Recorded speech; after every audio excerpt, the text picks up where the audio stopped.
En nuestra serie, hermanos, cultivando un carácter piadoso en nuestros hijos, nos hallamos en este momento considerando la metodología que debemos llevar a cabo para que nosotros como padres lleguemos a la meta o alcancemos a la meta de criar hijos en la disciplina y amonestación del Señor. Recordemos, hermanos, que en los primeros capítulos o sermones de esta serie nos dedicamos a establecer la meta que debemos tratar de alcanzar en la crianza de nuestros hijos. Y luego que esta meta ha sido establecida, comenzamos a tratar la metodología. Ya conocemos a dónde queremos llegar. Ahora nos estamos centrando en el método que usaremos para llegar a donde queremos llegar. Es decir, sabemos cuál es nuestro destino. Ahora estamos transitando, o sea, estamos mostrando el camino por donde debemos de andar, por donde debemos transitar para llegar a esa meta. Ya habíamos señalado, hermanos, que esta metodología bíblica posee 3 elementos. En primer lugar, impartir una cuidadosa y concienzuda educación religiosa. En segundo lugar, debemos reforzar esa instrucción, ya sea a través de la corrección y la disciplina, o a través de palabras de aliento, según el caso lo requiera. Y en tercer lugar, debemos orar regularmente por nuestros hijos. Y es ahí donde estamos, ¿no? Es precisamente aquí donde nos encontramos ahora en la oración regular paterna. Hemos considerado algunas oraciones claves, hermanos, en la Biblia, donde algunos padres y madres oran por sus hijos con el propósito que nos sirvan de modelo para nuestra vida de oración e interceder delante del trono por nuestros hijos. Y de ellas hemos considerado hasta el momento, en primer lugar, la oración de Ana por Samuel. Y aprendimos que los padres deben orar por sus hijos antes de que ellos nazcan, y además para que nuestros corazones no tengan una atadura idolátrica hacia ellos. En el segundo lugar, vimos la oración de Abraham por Ismael, y aprendimos que los padres deben interceder delante del trono de Dios por la salvación y la perseverancia en la vida espiritual de nuestros hijos. En tercer lugar, consideramos también la oración de David por el hijo que tuvo con Betsabé, que fue la semana pasada, y aprendimos que los padres debemos orar porque Dios preserve a nuestros hijos de penalidades, dolor o muerte.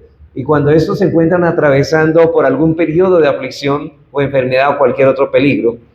Y en el sermón de hoy vamos a considerar ya nuestro último ejemplo de oración, y es la oración que hace ahorita David por su hijo Salomón. La oración que hace David por su hijo Salomón. Recuerde que Salomón es hijo también de ¿quién? De Betsabé. Esa oración aprenderemos, hermanos, que los padres también deben orar, noten por eso, por el servicio y la utilidad de nuestros hijos en el reino de los cielos. Debemos orar por el servicio y la utilidad de nuestros hijos en el reino de los cielos. Y en esto lo que David está pidiendo en oración. El pasaje que leyó al principio el hermano, 1 Crónicas 29, 18 al 19, David está pidiendo a Dios que le conceda a su hijo Salomón un corazón perfecto. Ahora, no solo para que guarde sus mandamientos, testimonios y estatutos, sino también para que él haga todas las cosas y te edifique la casa para la cual, dice, yo he hecho preparativos. David quería, hermanos, que su hijo Salomón fuese salvo, pero eso no era suficiente. Nosotros queremos que nuestros hijos sean salvos, pero debemos añorar algo más. David deseaba que su hijo fuese útil sirviendo al pueblo de Dios, edificando aquel templo alrededor del cual giraría la vida religiosa de los israelitas. En el sermón de hoy entonces desarrollaremos 2 encabezados nomás en esta oración de David por Salomón, de su hijo Salomón. Vamos a mirar primeramente la esencia de la oración de David por su hijo Salomón. Vamos a mirar la esencia de la oración de David por su hijo Salomón. Y en segundo lugar vamos a ver el contexto de esta oración de David. De modo que vamos a considerar en primer lugar entonces la esencia de la oración de David por su hijo Salomón. Esencialmente, hermanos, lo que David está pidiendo es que Salomón, su hijo, pueda llevar a cabo la edificación del templo para el cual el mismo David había hecho abundante provisión. La edificación de este templo era el gran sueño de David, de modo que aún en esos momentos, cuando su vida está a punto de terminar, este hombre no deja de pensar y de actuar para que esta obra sea hecha. En esas últimas horas, David tenía una preocupación que le carcomía, y no era simplemente construir un edificio, sino que había algo en el corazón de este hombre de Dios, y era la gloria de Dios. Él quería que sus hijos no solamente fueran salvos, sino que a través de la construcción de ese templo Dios fuera glorificado. La edificación de su pueblo, la gloria de Dios y la extensión de los propósitos redentores de Dios con la humanidad. Todo esto, de un modo u otro, estaba envuelto, hermanos, en ese anhelo de construir una casa en la cual Dios fuese adorado. Y esa era su visión, y David quería estar seguro de que su hijo Salomón, el cual lo sucedería en el reinado, en el trono de Israel, compartiera esa misma visión que David tenía, que fuese en ese sentido un corazón juntamente con el de David su padre. Y veamos el contexto anterior de los sucesos que estaban ocurriendo. Vamos a Primera de Crónicas, capítulo 22, versículo 1 al 10. David acaba de encontrar un lugar apropiado para la edificación del templo, y es la heredad de Araúna Jebuseo. Y él dice lo siguiente, Primera de Crónicas 22, 1 al 10. Y dijo David: aquí estará la casa de Jehová Dios, y aquí el altar del holocausto para Israel.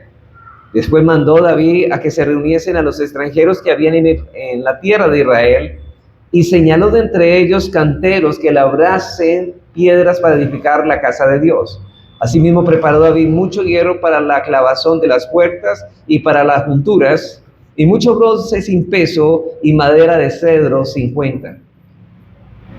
Porque los sidonios y tirios habían traído a David abundancia de madera de cedro, y dijo David: Salomón mi hijo es muchacho y de tierna edad, y la casa que se ha de edificar Jehová ha de ser magnificada por excelencia, para renombre y honra en todas las tierras. Ahora pues yo le prepararé lo necesario. Y David antes de su muerte hizo preparativos en gran abundancia. Llamó entonces David a Salomón su hijo y le mandó que edificase casa a Jehová, Dios de Israel.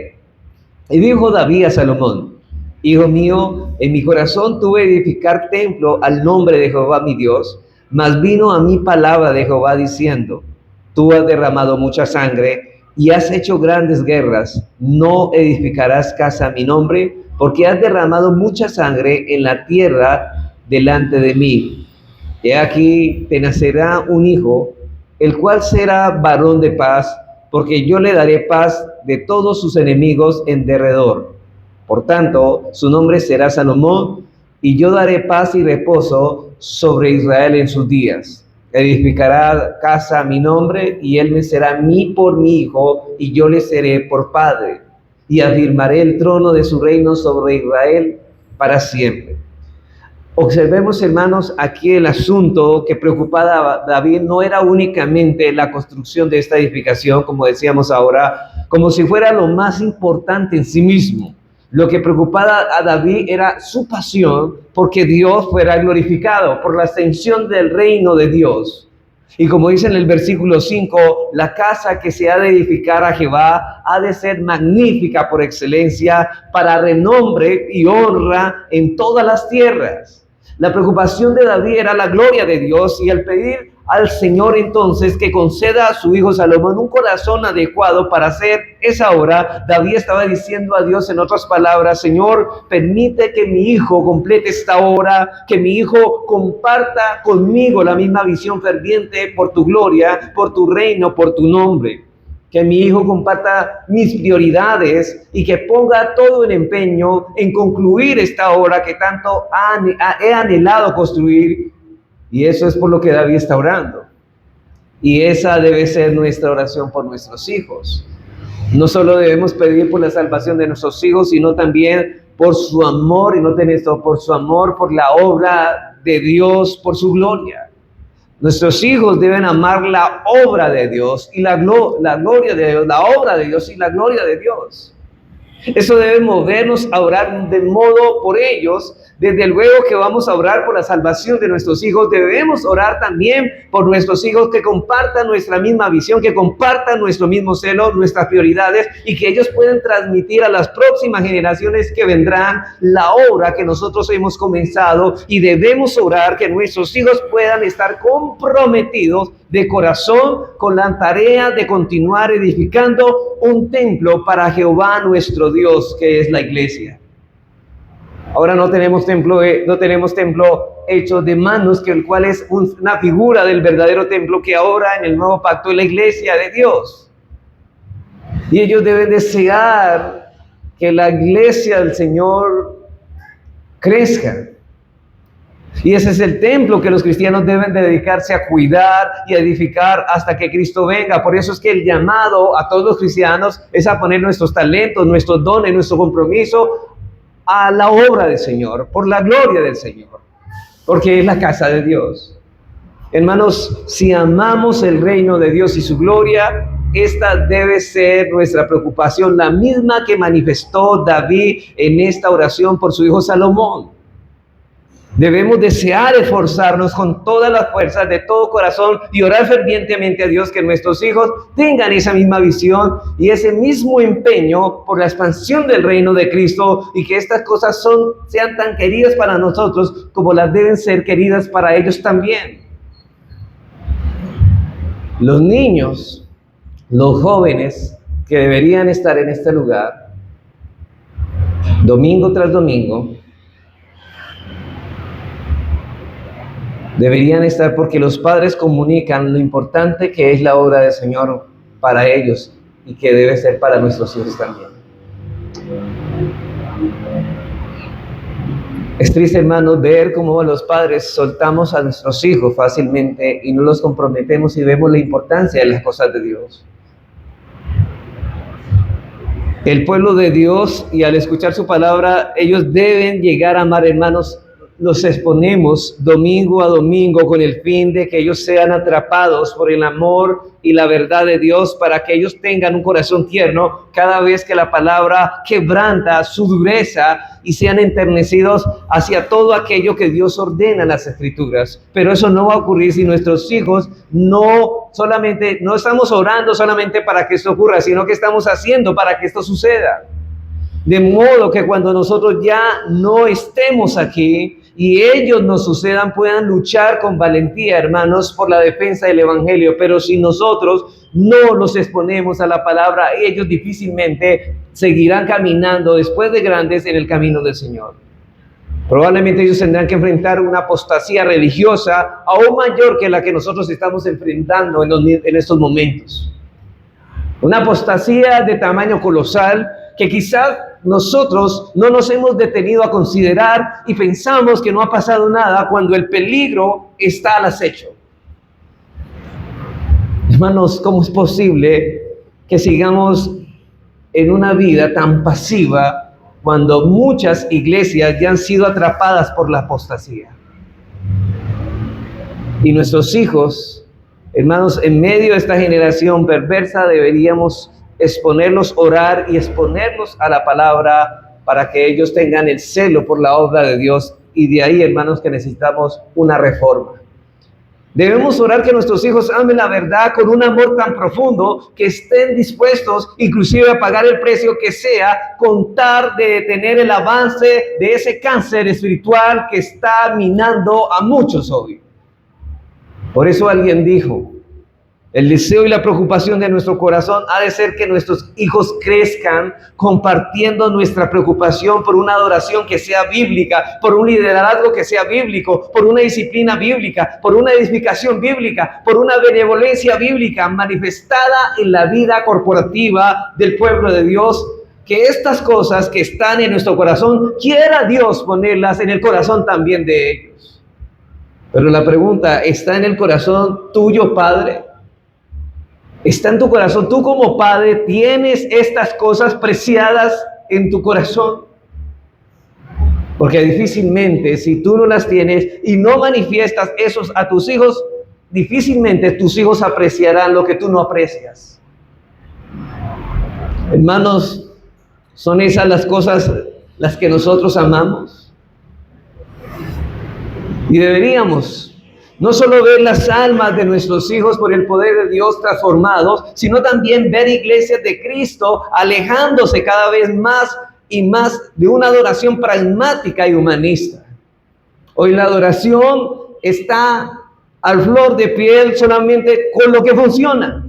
Dios no lo manda, pero como no lo ha prohibido y funciona, usémoslo.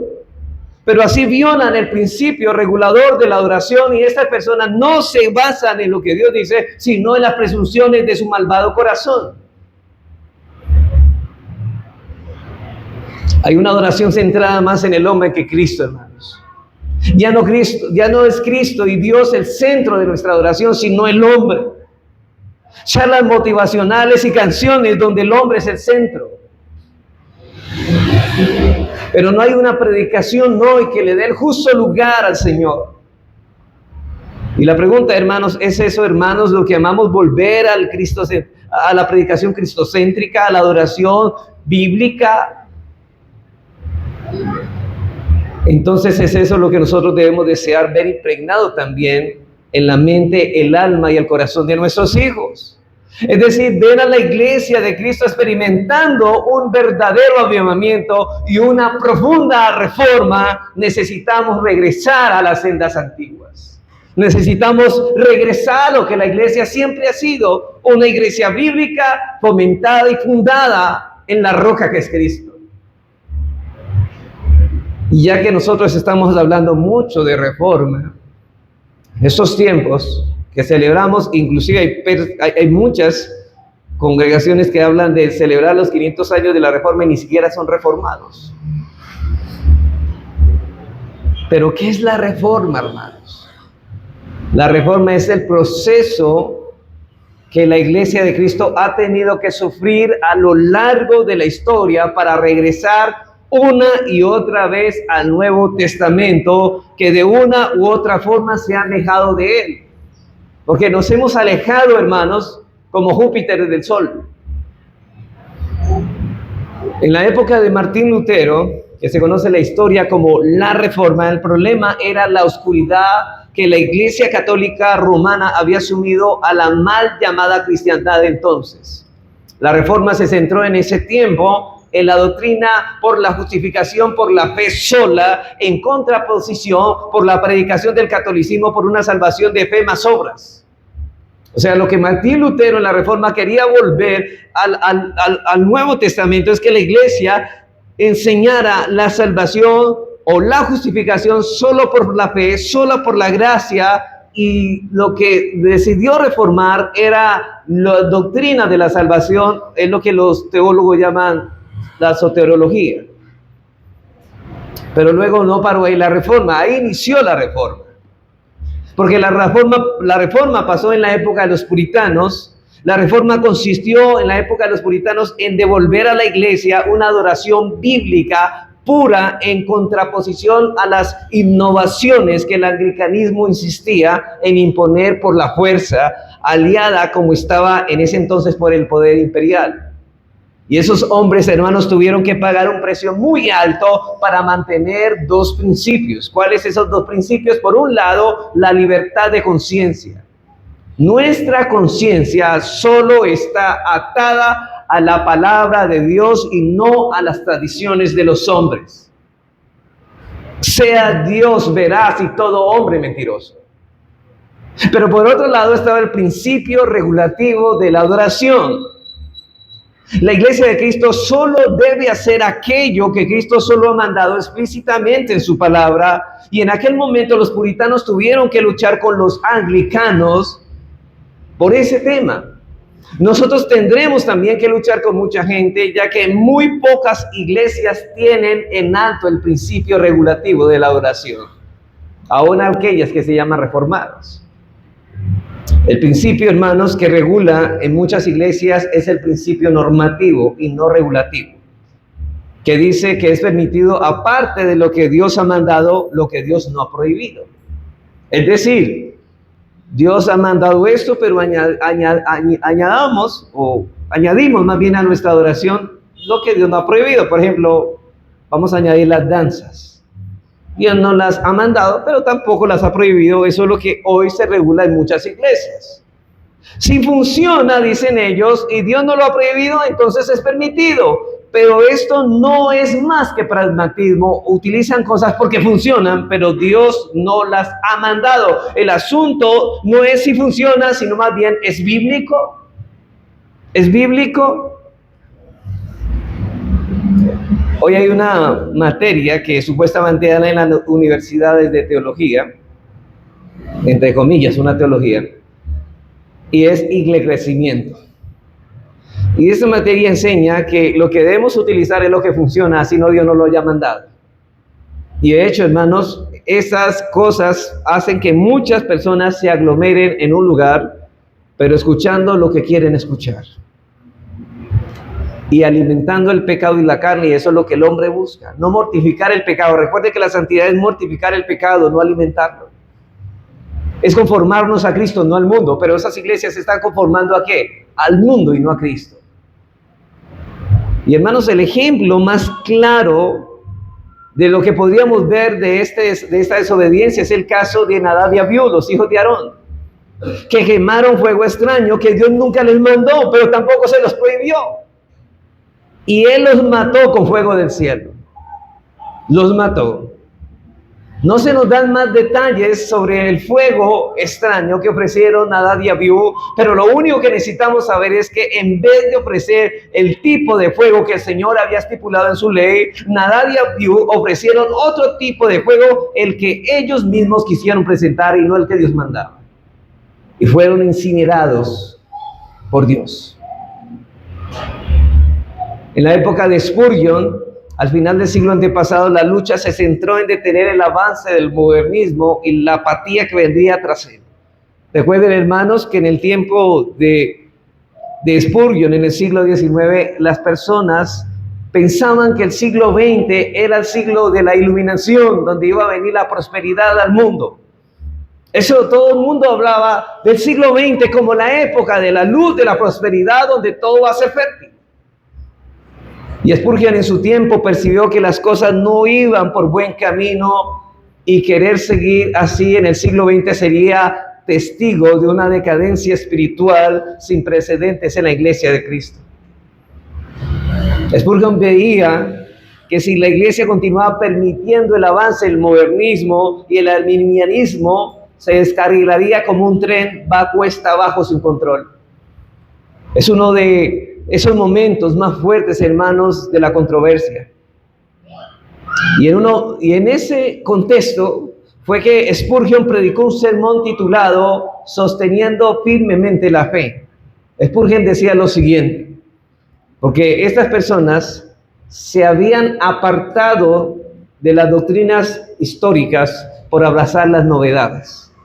Decía él, todo el mundo admira a Lutero, pero tú no quieres que nadie haga lo mismo hoy en día. Cuando vamos al zoológico todos admiramos a los osos siempre cuando están enjaulados. ¿Qué te parecería tener un oso en la casa? De igual forma admiramos a un hombre que fue firmemente en la fe hace 400 años. Los años pasados son como una especie de cueva para el oso, pero para el hombre del día de hoy sería un fastidio y debe ser echado a un lado. Llamarlo, si quieres, un fanático de mente estrecha. Entonces, como Spurgeon estaba diciendo, mira, tú vas al zoológico, ves un oso, ¿cierto?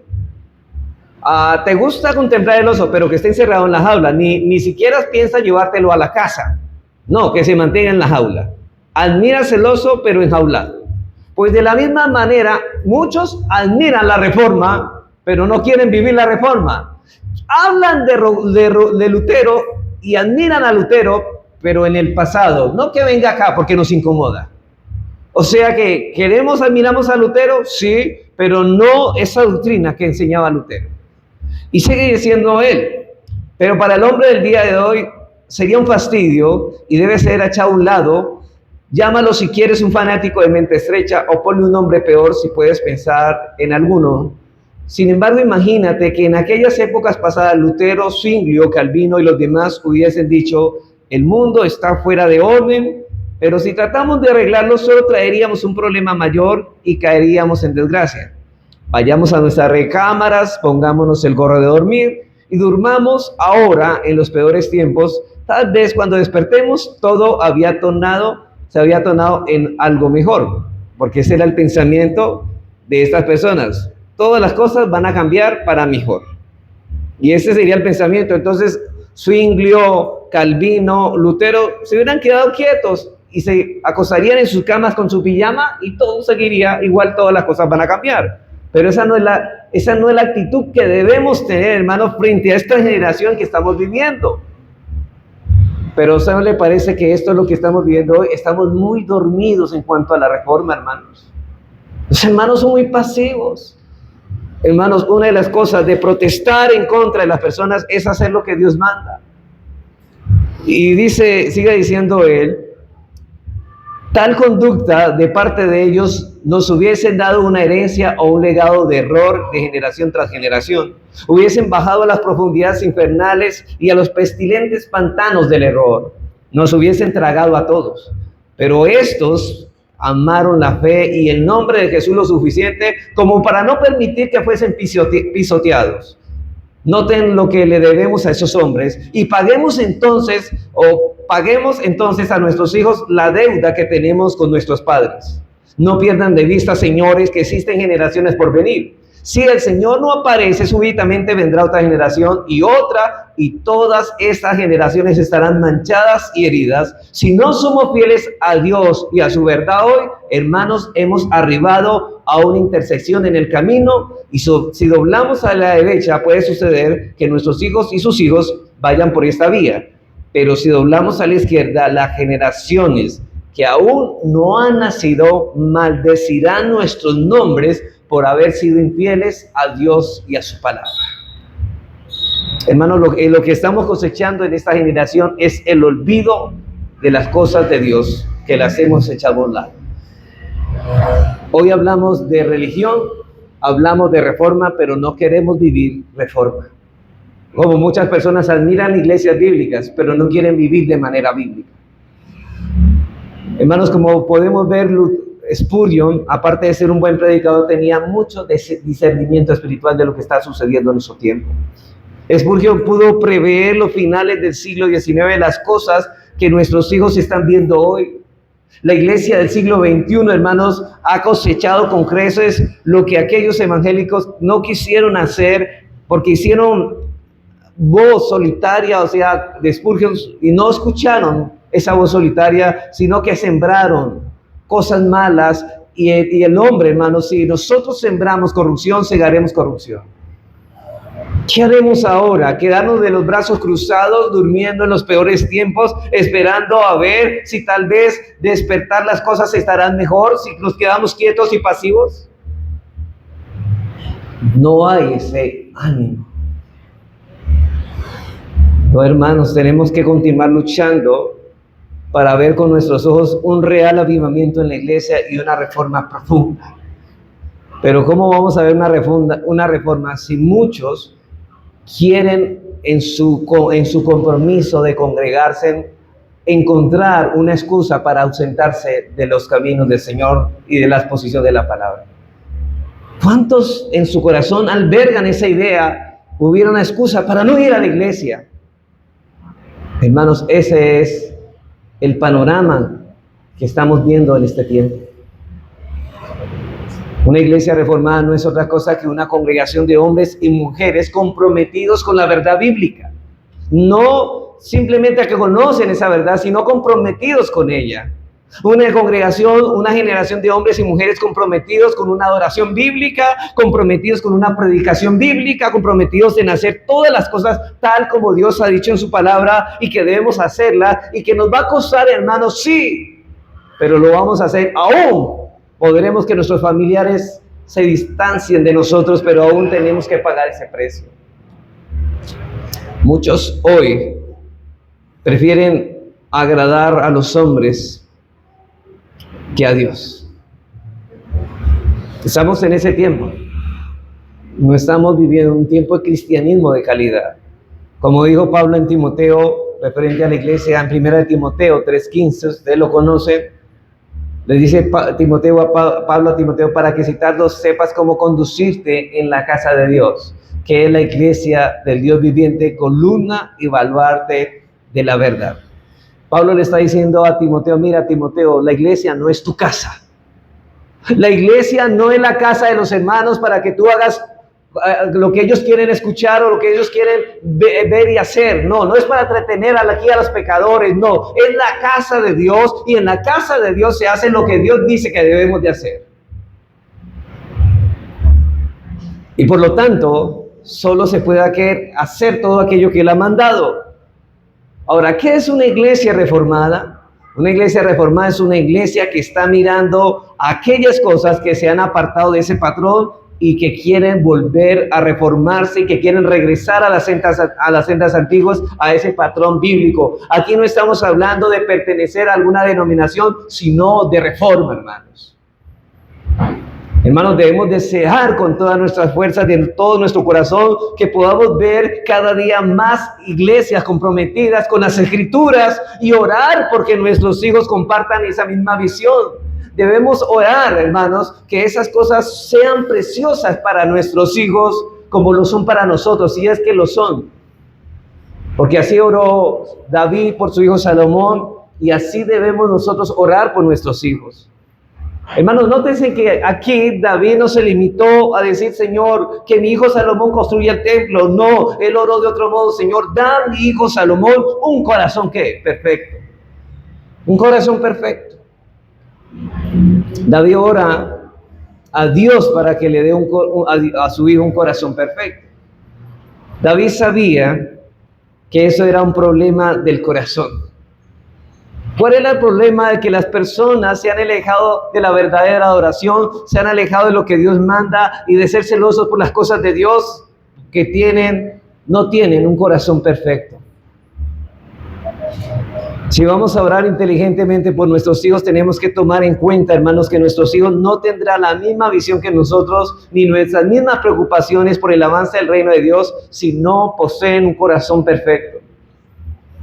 Y eso es lo que tenemos que pedir, que Dios conceda a nuestros hijos, hermanos. ¿Y qué significa ahora tener un corazón perfecto? Cuando sabemos, hermanos, que aquí, a este lado de la eternidad, nada es perfecto. Bueno, esto no significa que David estuviera pidiendo un corazón sin pecado, un corazón perfecto en santidad, porque apenas estamos en pos de la santidad y estamos creciendo, pero no hemos llegado a la plenitud de la santidad, a la perfección, a la gloria. No hemos llegado. Entonces, ¿de qué se trata un corazón perfecto? Bueno, esta palabra perfecta o perfecto significa un corazón no dividido. Un corazón no dividido, sino un corazón íntegro, un corazón entero. Lo que David está pidiendo por su hijo Salomón es que él no tenga un corazón dividido. Es la misma idea de la expresión que usamos en español cuando decimos a alguien que lo amamos con todo nuestro corazón. Es decir, que no hay algo fuera que no esté involucrado en amar a esa persona. Todo lo involucramos en el amor hacia esa persona. Y yo creo que veamos algunos ejemplos que nos pueden dar claridad sobre el significado de esta palabra, sobre todo en los libros históricos. Por ejemplo, de Reyes y Crónicas. Vamos a Primera de Reyes 11:4. Primera de Reyes 11:4.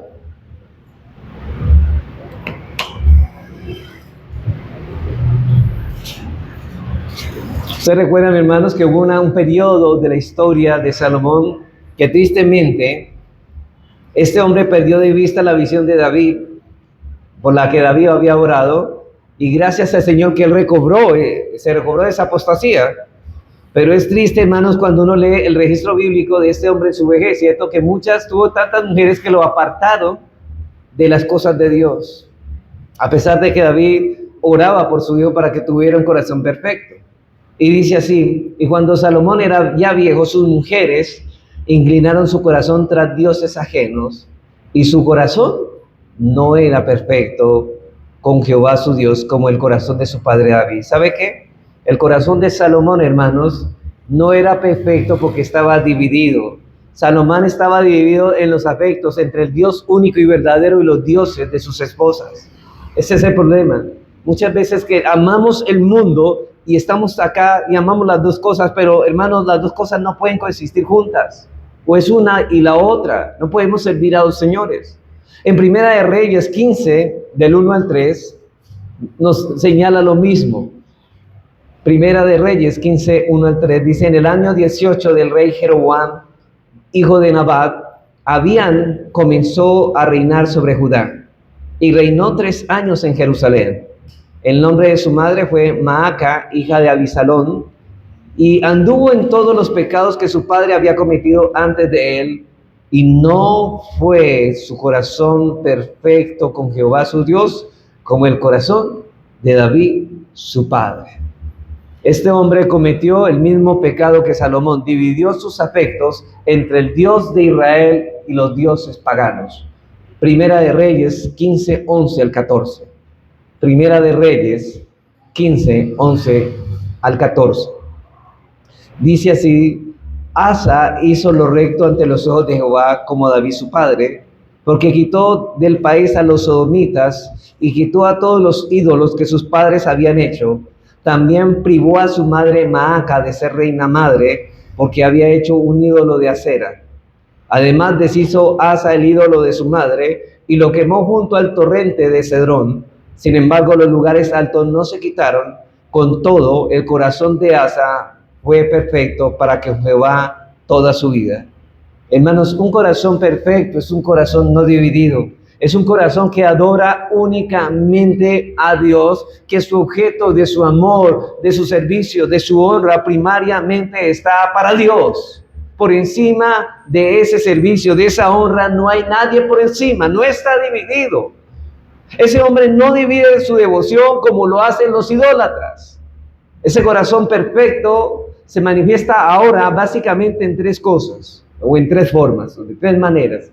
En primer lugar, un corazón perfecto vive en el temor de Dios, consciente de la presencia de Dios. Vive en el temor de Dios, consciente de la presencia de Dios. Él siempre vive que Él está delante de Dios. Cuando Él piensa las cosas, cuando Él habla, cuando Él hace, todas las cosas están desnudas a los ojos de Dios. En 2 de Crónicas 19, 8, hablando aquí del rey Josafat, dice, Segunda de Crónicas 19, 8. Puso también Josafat en Jerusalén a algunos de los levitas y sacerdotes y de los padres de familia de Israel para el juicio de Jehová y para las causas. Y volvieron a Jerusalén y les mandó diciendo: procederéis asimismo con temor de Jehová, con verdad y con corazón íntegro. Ese corazón íntegro es la misma palabra corazón perfecto. Noten que el integridad significa enteridad. Totalmente, todo. No entregamos una parte al Señor y otra parte al mundo, no. Todo es del Señor. No es un corazón imperfecto, es un corazón íntegro, es un corazón perfecto. El texto dice el corazón perfecto, que es un corazón que teme al Señor, un corazón de alguien que vive consciente de la presencia de Dios todos sus días de su vida, no unos días, no cuando estoy enfermo, no cuando estoy pasando una situación difícil, no, todo el tiempo un corazón de alguien que vive consciente, de que Dios está allí en todo momento. En segundo lugar, un corazón perfecto se esfuerza por mantener, note esto, y esto es importante, note que no solamente es que vive en el temor consciente de la presencia de Dios, sino que un corazón perfecto se esfuerza en el poder de Dios por mantener una obediencia universal a los mandamientos de Dios. Un corazón perfecto se esforzará en obedecer y mantener una obediencia a los mandamientos de Dios. Y aquí habla universal. La palabra universal significa no algunos mandamientos, sino todos. Porque las personas dicen, bueno, yo voy a cumplir este mandamiento, los que me resultan cómodos, los voy a obedecer. Pero estos que me incomodan, como el día del Señor, no lo voy a guardar. Hermanos, eso no es íntegro. Eso no es tener un corazón perfecto. Primera de Crónicas 29, 19. Todo aquel que tiene un corazón perfecto, íntegro, no solamente va a observar algunas cosas de que Dios demanda, sino todo. Dice en este texto, asimismo, da a mi hijo Salomón un corazón perfecto para que guarde, note esto, tus mandamientos, tus testimonios y tus estatutos, y para que haga todas, no algunas, todas las cosas, y te edifique la casa para la cual yo he hecho preparativos. Una obediencia universal es una obediencia que no escoge qué mandamientos va a obedecer. Hermanos, cuando una persona no tiene un corazón perfecto y comienza a discriminar un mandamiento, termina violándolos todos, porque usted no puede, digamos, cumplirlos todos, y violar uno es violarlos todos. El que no respeta un mandamiento no respeta ninguno. El que no respeta un mandamiento, hermanos, no respeta ninguno. Esa es la evidencia. Hermanos, no me digas, si tú quieres, si tú estás respetando, dice algunos, pero no respetas uno de ellos, no respetas ninguno. Un corazón perfecto es un corazón que guarda todos los mandamientos de Dios. Todos. Primera de Reyes 8:61.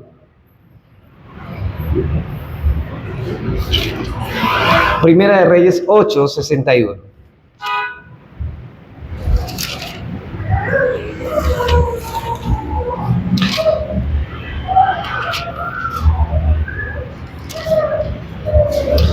Dice así: sea pues perfecto que vuestro corazón para que con Jehová nuestro Dios, andando en qué, en sus estatutos y guardando sus mandamientos, como en el día de hoy. ¿Qué daño, hermanos, ha hecho ese movimiento antinomianista? Aquellos que enseñan que ya la ley no debe ser cumplida. Hermanos, cuando la ley y los mandamientos de Dios son, hermanos, la carretera o la vía donde debemos transitar si queremos agradar a Dios. Pero, hermanos, nosotros fuimos llamados a agradar a Dios. Sin fe es imposible agradar a Dios, y por fe cumplimos lo que Dios demanda en sus mandamientos. O sea que en primer lugar, una persona con un corazón perfecto es aquella que sabe que Dios está en la presencia de Dios todo el tiempo, pero en segundo lugar es una persona que obedece universalmente todos los mandamientos. En tercer lugar, un corazón perfecto se deleita en vivir para Dios y en servir. En tercer lugar, tener un corazón perfecto es una persona que vive para Dios y le sirve a Dios. Hermanos, todo lo que esta persona hace, lo hace con el fin de servir a ¿quién? A Dios. Todo. Primera de Crónicas 28, 9 al 10. Primera de Crónicas 28, 9 al 10.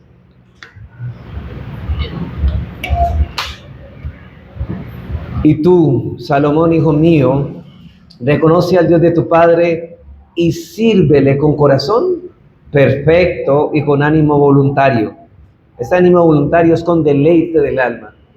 Tú no le sirves como a regañadientas, como no quieres hacer, no, se goza en servirle a Dios.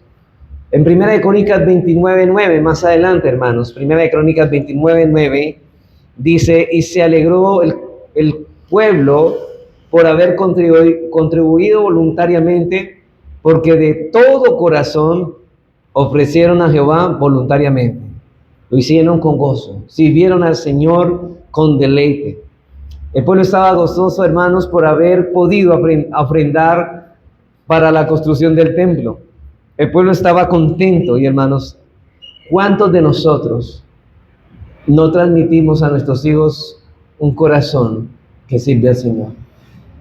Como la viuda, el ejemplo es esta viuda que echó todo lo que tenía y no lo que le sobraba. Pero ¿cuántos, hermanos, de nosotros echamos lo que sobra de lo que Dios nos da? Si alcanza, ofrendamos al Señor para su obra. Hermanos, quien ama la obra del Señor no va a dejar padecer necesidad a la obra, sino que lo que Dios le da lo pone al servicio de la obra, porque ponerlo al servicio de la obra es ponerlo al servicio de la obra del Señor. Pero muchos hoy, su corazón es tan mezquino que simplemente dan lo que les puede sobrar, porque dicen, ¿cómo razonan ellos? No me alcanzó para más, no alcanzó para ofrendar este mes. ¡Wow! ¡Qué amor a la obra del Señor! ¿Cómo puede prevalecer una iglesia de esta manera con corazones mezquinos, hermanos? Eso no es un corazón que se deleita en servir a Dios, como dice un himno, ¿no? Gozo da servir a Cristo, hermanos. No damos. Y sabe, cuando Cristo alabó a esta viuda porque echó todo lo que tenía, ¿sabe qué? Recriminó a estos fariseos porque echaban de lo que les sobraba. ¿Cuántos de nosotros, hermanos, podemos caer en ese fariseísmo y de labios decimos amar al Señor, amar la obra del Señor, pero realmente con nuestros recursos, en nuestra expresión, estamos manifestando que no amamos al Señor porque damos prioridad a otras cosas? Eso es lo que significa tener un corazón perfecto, hermanos. Esto es exactamente lo que Dios está pidiendo a nuestros hijos, pero si no lo ven en ustedes, sus hijos, ¿cómo lo van a replicar en cosas que usted no ve? Sus hijos no ven en usted. Un corazón perfecto es aquel que adora a Dios voluntaria y deleitosamente. Un corazón perfecto no adora a Dios con renuencia de mala gana, no viene a la iglesia como diciendo otra vez tenemos que venir en la tarde. No, se deleita. Gracias al Señor tenemos una iglesia que hay un servicio en la tarde y podemos volver a adorar a Dios porque quien más ama, más adora. Y desea que hubiera más tiempo. Pero a la verdad, hermanos, el espíritu está dispuesto, pero la carne es débil. Y sé que más de 2 servicios sería muy difícil en nuestro cuerpo para prestar atención. Pero hermanos, si alguien demuestra el amor al Señor es en servirle y adorarle. Yo no entiendo cómo personas dicen amar a Dios y quisieran que hubieran menos cultos de adoración que hubieran más. ¿Cómo decimos amar a Dios? Por favor. El corazón perfecto, hermanos, se goza en adorar a Dios. El salmista decía, yo me alegré con los que decían a la casa de Jehová iremos, a la iglesia iremos. Él se alegraba con ellos. Él de cuando estuvo disciplinado y no pudo estar en la casa de Dios, él añoraba los atrios de Jehová. Lean el Salmo 84, cómo añoraba el lugar de la casa, de la presencia de Dios. Hermanos, porque el asunto no es solo venir a la iglesia. Es venir con el ánimo preparado para rendir a Dios una adoración que sea digna de Él. Hermanos, por eso nosotros no nos acostamos tarde en la noche del sábado, porque queremos preparar nuestro corazón para no venir a cabecear en la iglesia. Porque sabemos que lo que cantamos, que el jurado es importante, pero si gastamos el sábado, nos acostamos a las 12, hermanos, ¿con qué fuerzas y ánimos vamos a venir a ese lugar?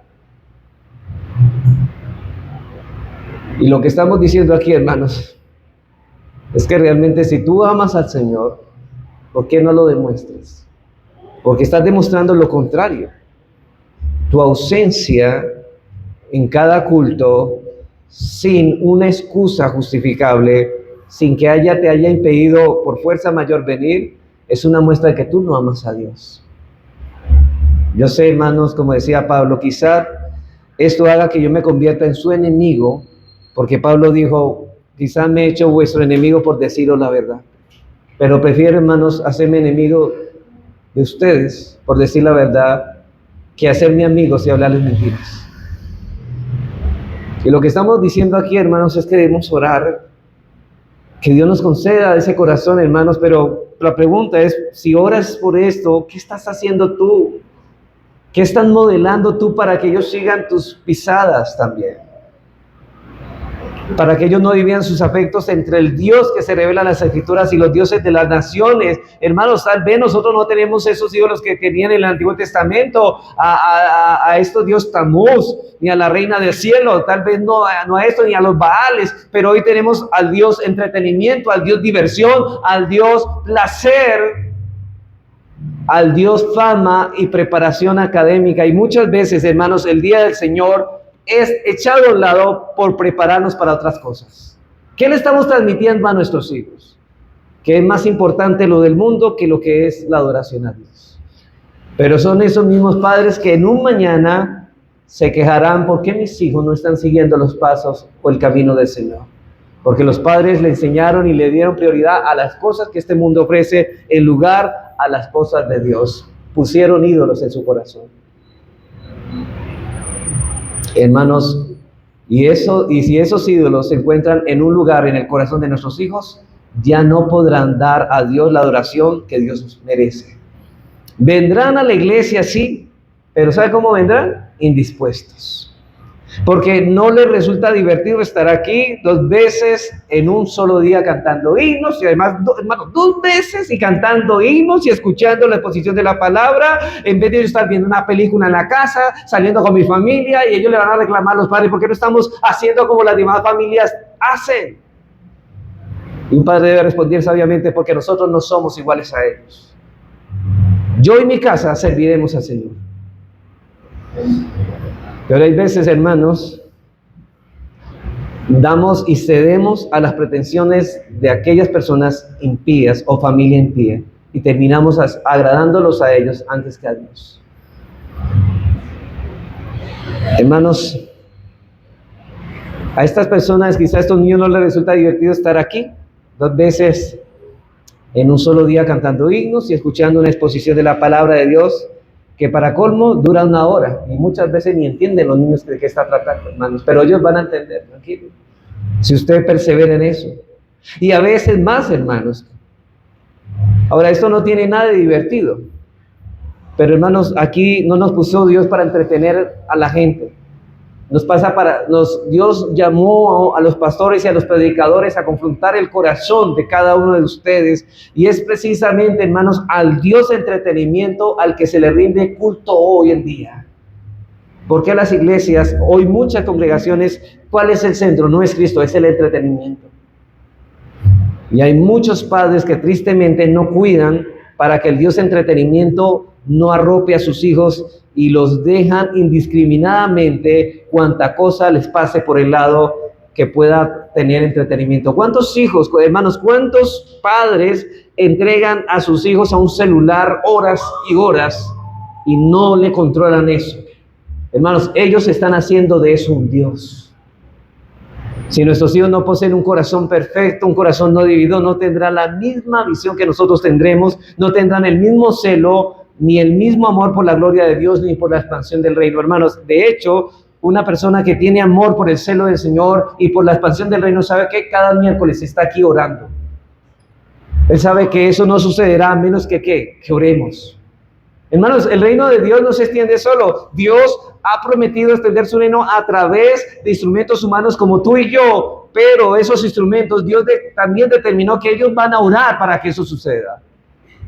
Debemos orar que Dios les conceda a nuestros hijos un corazón perfecto, que ellos perciban conscientemente la presencia de Dios en su vida y que se esfuercen por obedecer los mandamientos y estatutos y decretos de Dios con una obediencia evangélica y universal, y que adoren a Dios con deleite y con gozo, con alegría, voluntariamente, hermanos. Debemos orar por eso, pero no solamente debemos limitarnos a orar.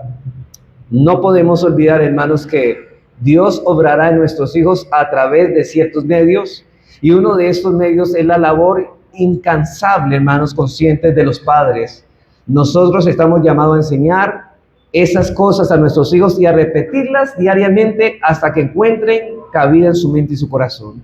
Es nuestro deber hacer que nuestros hijos vengan a la iglesia, y que vengan, no solamente que vengan, sino que vengan con una disposición apropiada, correcta. Y los padres deben enseñar a sus hijos que a qué venimos a la iglesia: a poner atención a la palabra de Dios. Los niños tienen que poner atención. Puede que alguien diga, pero pastor, es que él no entiende, y a veces ni yo entiendo. Bueno, sí, hermano, pero el hecho de que tú le digas a tu hijo que lo que estamos haciendo aquí es serio y que él tiene que poner atención aunque él no entienda, ya le estás enseñando algo a tu hijo. Así no lo entienda, te vas a sentar, vas a poner atención reverentemente, le estamos enseñando algo a él que ellos deben escuchar, y que esto que está hablando esta persona aquí que está predicando es algo serio y que tiene que ver con sus vidas, no la vida de los adultos, sino con las vidas de ellos. Si tú dejas que tus hijos se sienten poniendo una cara de desagrado y mirando para todas partes, hermanos, como si lo que estuviera pasando aquí no tuviera nada que ver con él crecerá con esa maldición sembrada en su corazón. Y cuando sea un adolescente, nadie podrá exigirle a ese muchacho que ponga atención a la palabra de Dios, pero la culpa fue de los padres. No es solo que vengan a la iglesia, es que vengan con la disposición correcta. Si queremos que nuestros hijos tengan un corazón perfecto, hermanos, tenemos que enseñarles que es obligación que vengan con una disposición correcta. Venir a adorar a Dios con todo el corazón, con toda el alma, con toda la mente, con todas nuestras fuerzas. De hecho, hermanos, hasta como vestimos a nuestros hijos para venir en el día del Señor, debemos tener cuidado. Debemos tener cuidado en su vestimenta. Porque esto habla mucho, hermanos. Cuando a usted lo invitan a alguna cosa seria, usted no va a ir con camiseta, tenis y jean. ¿Usted cómo va? Usted va de la mejor forma, la forma presentada, hermanos. ¿Sabe que estamos celebrando hoy? Fiesta al Señor. Y si es fiesta al Señor, ¿cómo deberíamos venir? Ya sabemos. ¿Cómo debíamos venir? En el día del Señor debemos tener cuidado, hermanos, porque incluso eso envía una señal a nuestros hijos, que ellos no vienen a hacer deporte o a jugar, ellos vienen a adorar a Dios y a escuchar su palabra, y eso es tener un corazón perfecto. De ellos debemos admitir eso. Pero si usted es descuidado, usted es impuntual, usted no viste la manera adecuada, usted está transmitiendo algo a ellos aunque usted no crea. Está traspasando algo que sus hijos están percibiendo. Así que ya, hermanos, hemos hablado entonces de la esencia de la oración de David que hizo por Salomón, y eso nos ha enseñado que es lo que nosotros debemos pedir a nuestros hijos. Debemos pedir que Él les dé un corazón perfecto para que ellos puedan ser útiles en el reino de Dios. Y ahora veremos muy brevemente, hermanos, ya el reloj se me fue la hora, pero muy brevemente, no voy a hacerlo más breve. Voy a terminar con el contexto en el cual David hizo esta oración. Hermanos, esta oración fue hecha en el contexto específico y nosotros debemos orar en esa misma situación que David hizo esta oración. En primer lugar, debemos ser nosotros mismos un ejemplo a imitar a nuestros hijos.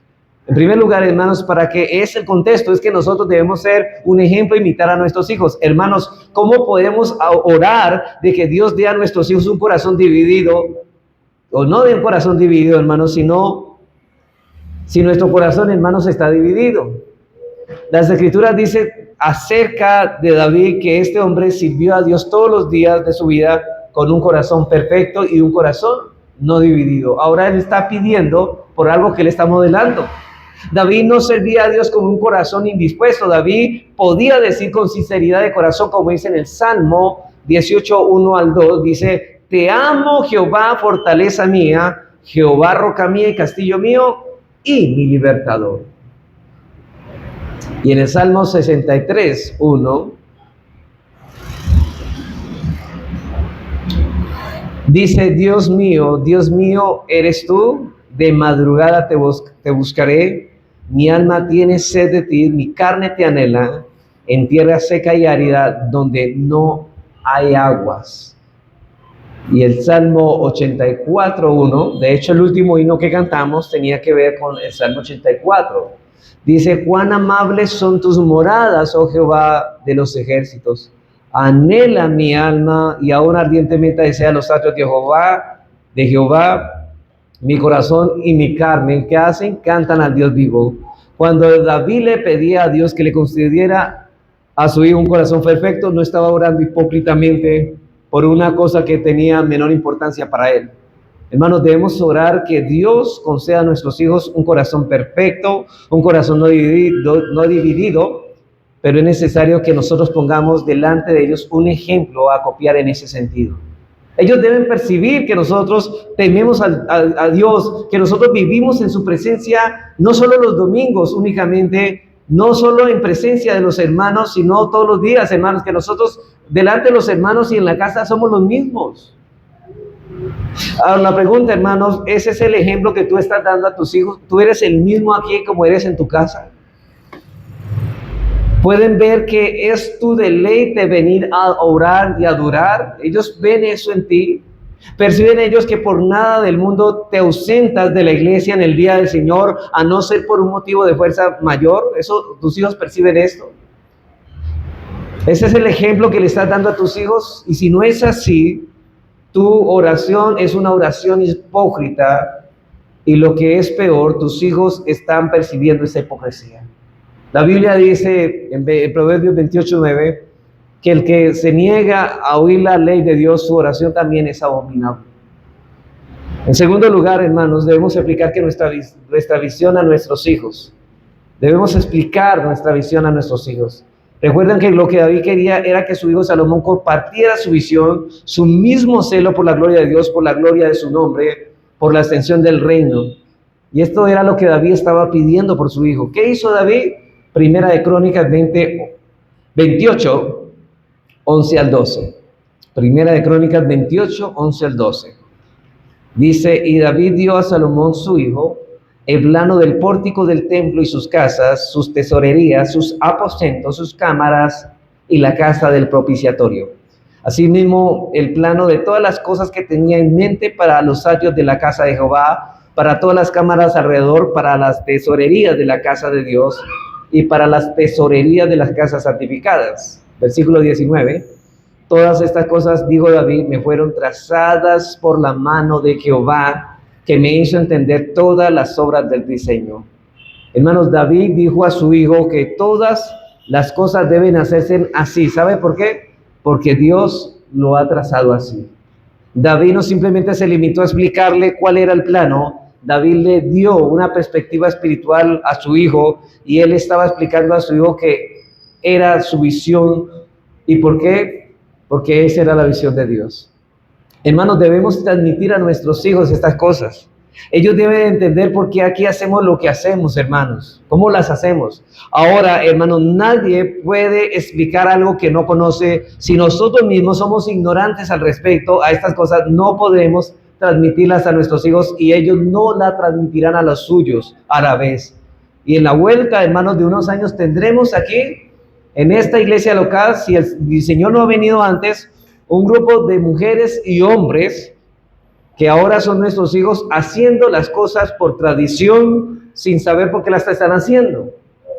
Hermanos, no tendremos iglesia bautista reformada aquí, más bien tendremos una iglesia tradicionalista y pragmática si no les explicamos lo que ellos deben aprender de la visión que nosotros tenemos. Hermanos, tenemos que explicar a nuestros hijos, pero tenemos que estar que nosotros persuadidos de las verdades, porque usted no puede explicar lo que no sabe, hermano. Debemos sentarnos y explicárselas a nuestros hijos. Hermanos, si hay algo en la iglesia que tú no entiendes, acércate al pastor y pregúntale, pero no mines la verdad que está predicando, porque quizá, hermano, por tratar de hacer las cosas bien, pero no tienes claridad, haces una herejía y comiences o transmitas algo que es realmente en detrimento del evangelio. Hermanos, si tus hijos captan esas cosas, son ellos los que después se irán de la iglesia y no querrán saber nada, absolutamente nada de lo que aquí se hace, porque tú no solamente no explicaste la visión de la iglesia, sino que al mismo tiempo le diste una visión muy particular, lo que a ti te parece y no lo que Dios dice. Hermanos, si tú no entiendes, tampoco no critiques. Una cosa que le puede hacer daño a nuestros hijos es, no entendemos, pero criticamos. Es que el pastor se está contradiciendo. Hermanos, tienes que estar informado porque tienes que rentarle a tus hijos las verdades de la palabra de Dios. Por eso nuestra iglesia no hace lo que las demás iglesias hacen. Nosotros la hacemos así porque así Dios lo manda en su palabra, hermanos. Esto fue lo que trazó para el diseño de su iglesia. Tenemos que traspasar esa visión a nuestros hijos. Si no es así, hermanos, no pidamos a Dios un corazón perfecto para ellos. Pero hay algo más. Primera de Crónicas 28:20. Primera de Crónicas 28:20. Dijo además David a Salomón, su hijo, anímate y esfuérzate y manos a la obra. No temas ni desmayes, porque Jehová Dios, mi Dios, estará contigo y él no te dejará ni te desamparará hasta que acabes toda la obra para el servicio de la casa de Jehová. David oró en el contexto de que su hijo fuera animado en lo que tenía que hacer. Hermanos, debemos alentar a nuestros hijos como lo hizo David. Hijo, anímate, todo lo que vas a hacer no lo harás en tus fuerzas, sino que, como vimos esta mañana, en la fuerza y en el poder de Dios. Niños, jóvenes que están aquí, escúchenme bien. Vendrá el tiempo cuando nosotros ya no estemos acá. Quizá el Señor nos lleve antes de tiempo. Ese tiempo llegará a menos que el Señor vuelva rápidamente. Pero ese tiempo llegará y es ineludible, hermanos, Y cuando eso suceda, ustedes, los que hayan conocido al Señor, tendrán sobre sus hombros la tarea de seguir en esta obra adelante, de seguir esta obra adelante. Algunos pensarán que estamos exagerando, sí, pero el tiempo pasa muy rápido, hermanos, como nos ha pasado. Y al vuelta de la esquina, nuestros hijos se nos salen de nuestro hogar. Nosotros hemos tenido que enfrentar muchas dificultades para llegar aquí. Ustedes también tendrán que enfrentarlas, niños. Hay muchas cosas, pero Dios ha estado con nosotros y estará también con ustedes. El mismo Dios que nos ha sostenido y guiado continuará sosteniéndolos y guiándolos también a ustedes para que se mantengan en el camino de las Escrituras sin apartarse ni a derecha ni a izquierda. Muchos de nuestros hijos tendrán que pasar por la universidad. A otros varones Dios los llamará para la obra del ministerio. La pregunta es, ¿cuál es tu visión? ¿Hacer una carrera profesional y ser millonario? ¿Cuál es nuestra visión? Porque algún día nosotros no estaremos aquí. Padres, he aquí nuestra responsabilidad. Ya terminando esta sección de la oración, debemos regularmente, hermanos, orar por nuestros hijos. No solo porque sean salvos y vayan al cielo, sino también orar con fervor y constancia porque cada uno de ellos pueda ser útiles en el reino de Cristo, sirviendo al Señor con un corazón no dividido. Quizás a que niñas no van a ser pastoras, sí, porque sabemos que no hay pastorado femenino, pero quizás sea la esposa de un pastor. O en otros campos puedan servir al Señor, sirviendo con un corazón no dividido para que sean útiles para el reino de Cristo en el lugar que Dios quiera colocarlos. Y por eso es que debemos orar, hermanos. Que cuando nosotros no estemos aquí, nuestros hijos defiendan con denuedo y valor las cosas que nosotros nos ha costado edificar. Hermanos, las armas de nuestra milicia no son carnales, son poderosas en Dios. Criar hijos para Dios es una tarea que está muy por encima de nuestras posibilidades. Por eso debemos orar constantemente a Dios por ellos, orar constantemente a Dios por nuestros hijos.